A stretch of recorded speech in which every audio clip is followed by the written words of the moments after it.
So it goes believe, then you got to compete for it. You know, when you're at our level, everybody's believing, wants to be this certain level and believes in it. They're all working for it.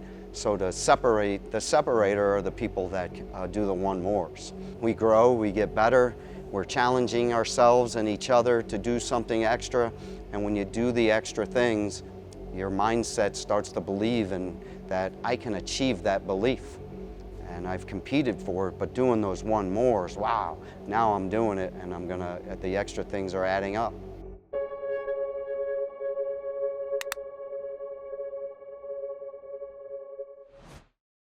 Aiden Sinclair.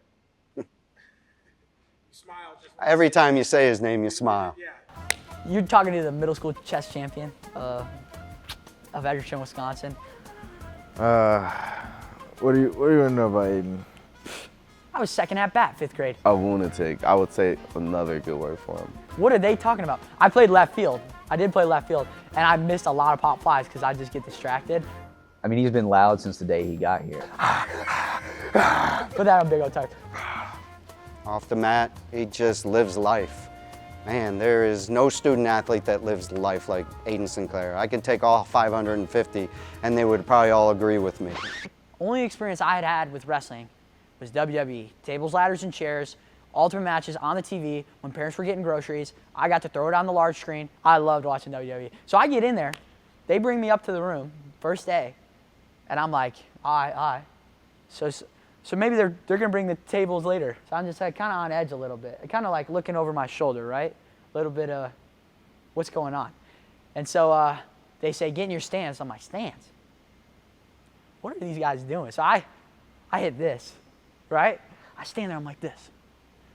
Everyone gets in this weird crouch thing. I'm like, I look over at my dad, I'm like, what is this? This ain't wrestling. What is this? This is dumb. Get me out of here. They have me moving around in my stance doing this weird crouch thing. I'm like, this is weird. I don't know if I like this. That was my first experience. I did it for a little bit. Around year 2, I'm like, I want to quit.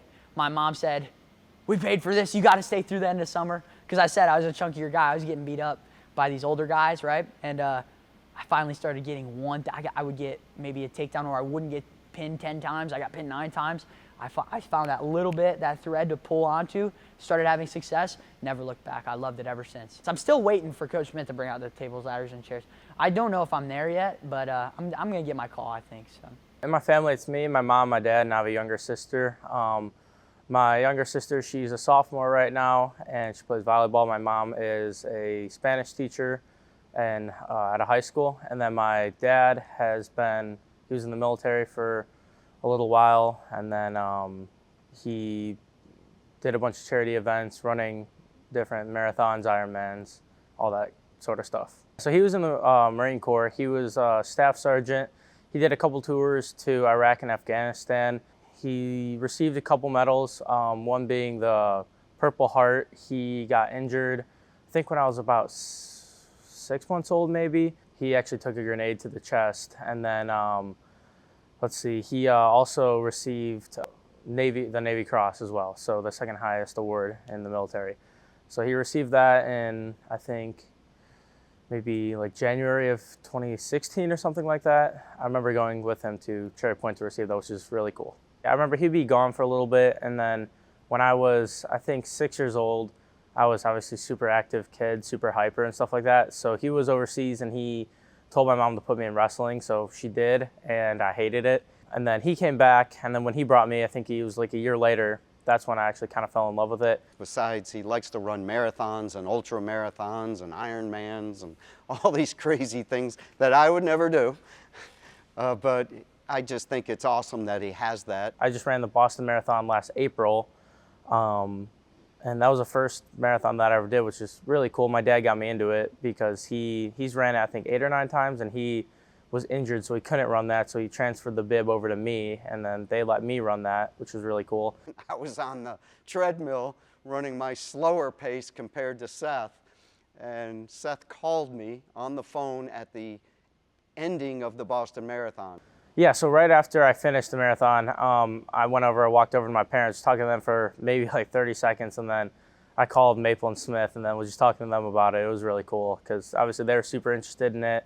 they were very proud, which was a really good feeling. So he had just finished the Boston Marathon, and he calls me, and I have him on the phone, and I'm looking at him, and he's not even sweating, and I'm drenched, and I've run like 2 miles, and I'm like, Seth, how do you not sweat? And he's like, oh, I'm in good shape, and it was a cool day. And I'm like, you just ran 26 miles. What are you talking about? But that's the way he is. He's been trained to work hard. So when he gets in the practice room, he is just go, go, go. And if he's out running the mile, if he's out in the weight room, he just listens and just trains hard. And that's the way he's been, brought up to do it. His dad was in the military, and he just has a great, I think, upbringing for the sport of wrestling.